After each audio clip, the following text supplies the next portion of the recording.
If I have to listen to this album again, I'll be hospitalized. Oh, God. I forgot about this album. How'd you forget? So if I hate something enough, my brain will just pretend like it never happened. No, it's just like trauma blocking. Yeah, that's most of my life. That's awesome.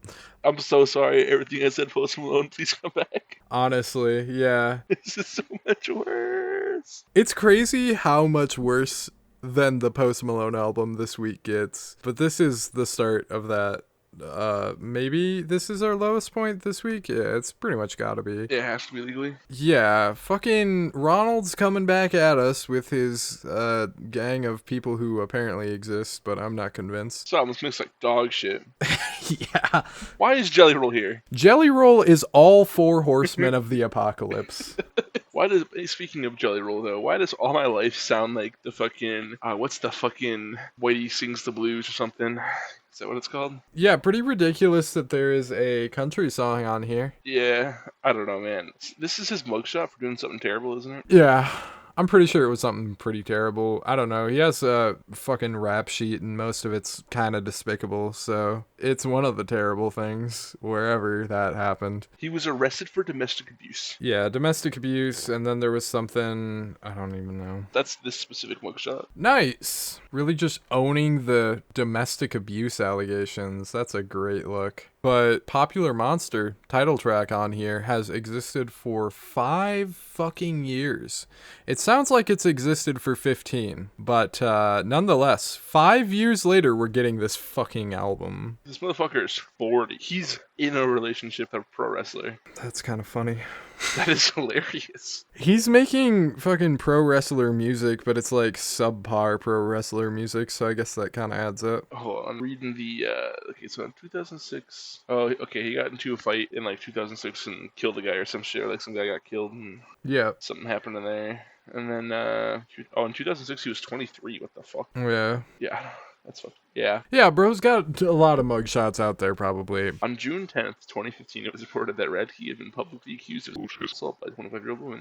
The accuser alleged that Radke, with bodyguard present, had assaulted her after following the University performance at the Maury Theater on June 3rd, 2015. Though it was determined that Radke had contact with him, police found no evidence that Radke and his entourage had assaulted the woman. And then he sued her. Yeah, I mean, okay, like false allegations happen all the time, but when you have as many as he has, it's kind of like something's not adding up. When you're a violent sociopath. Yeah, probably. He also threw a microphone stand into the audience. Oh, yeah. And injured a 16-year-old girl and a 24-year-old guy. I remember that as well. Yeah, so that's all super fucking cool. I feel like that kind of makes his personality pretty obvious. Yeah, just for the lore, because I don't know the lore for right now. Yeah, I think that his personality shines through on a lot of these tracks. That's not a fucking compliment. Who's in this band? Why are you still in this band? I don't even know. Does it even like still have members, or is it just like a Panic at the Disco situation? It says producer Tyler Smith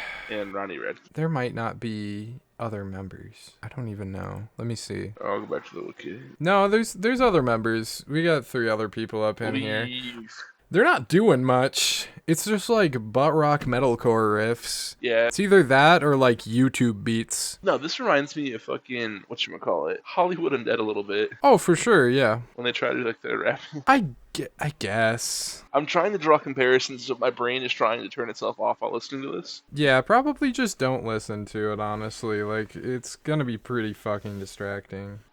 Alex Terrible is on here for some reason. Yeah, bro's pretty fucking problematic these days, so I guess it makes sense. I used to be a big Slaughter to Rail fan. Yeah, I used to be a big Falling in Reverse fan, so here we are. We both feel like an idiot this week. Dude, I saw them live too, and I was so hyped when they toured their first album. Yeah, no, and I feel like their first album was good, but like, yeah, I mean, Tech Nine on the same track as well, also sounding ridiculous.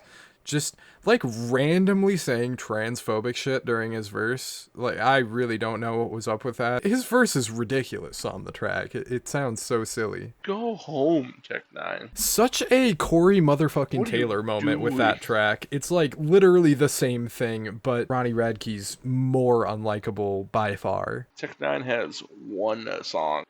Tech Nine basically does have one song though. Like, he's basically just doing the same fucking thing every time. I had somebody try to like explain to me the Tech Nine verse and all of the EPs and albums and like everything, and it was just like, oh, shut up. I don't.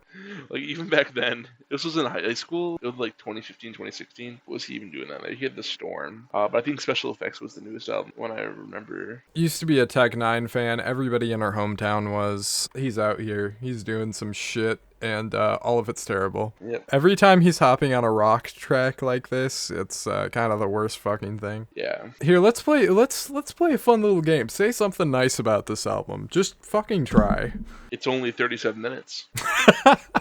That's so fair. Yeah. It's honestly not that hard of a listen because it is one of the shorter albums this week, and there's some funny bad stuff on here. The track Bad Guy in particular is like one of the worst songs I've ever heard, but it is kind of funny. Yes. Yeah, literally the worst flow and vocal inflection possible, I think, that he's delivering on that track. Yeah. The corniest shit imaginable. Yeah, dude. Would say all my heroes are cornballs, but Not really your hero. no. No. All my enemies are shit. Fucking guess. I don't.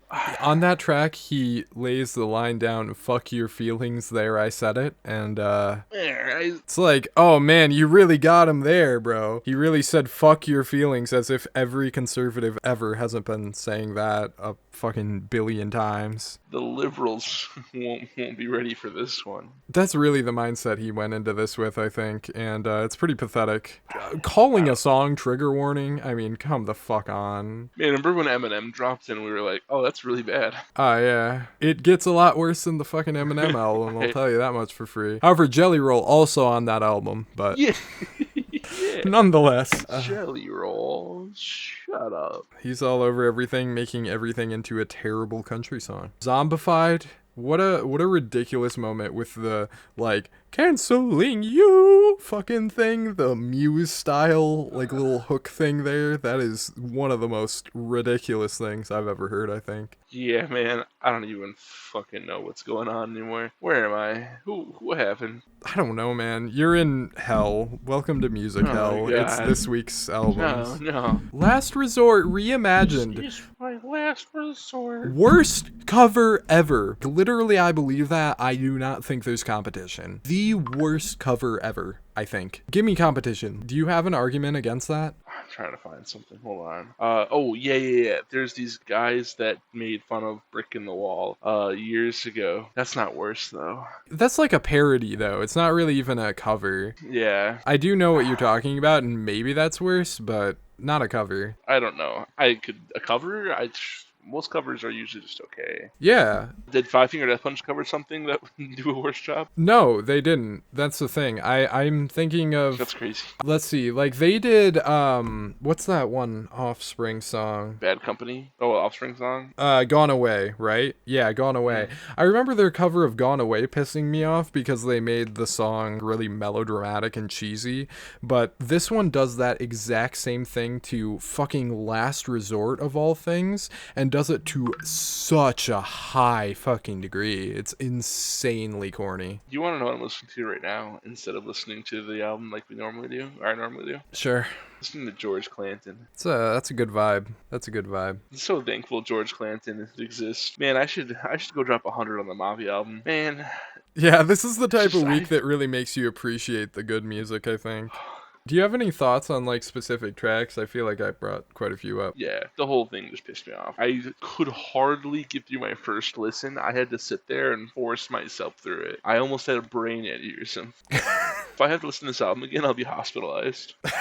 Bro's gonna overdose on cringe. Yeah, instead of comparing bad things to Total Xanarchy, I will now start comparing them to this. I don't think it's even that bad in that it's funny bad. This does have moments where I'm just laughing at it rather than... rather than like not enjoying it at all, I am getting some giggles out of it because he says ridiculous shit.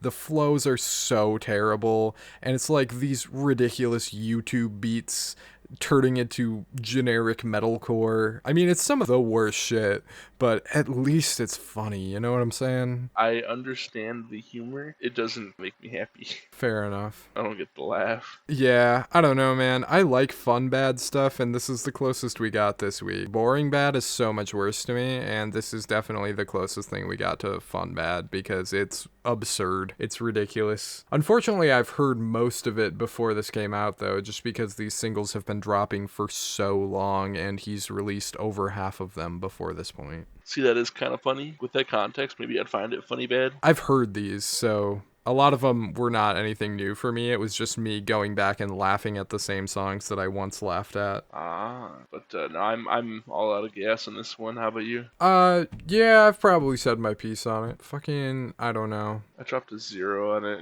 Yeah, me too, but it's a fun 0. It kind of just has to be a 0. In a way, I feel the same way about this 0 as I did about Kim Petras earlier this year, where it's absurd. It's like so stupid. Is this the first both of us give it a 0? I don't know.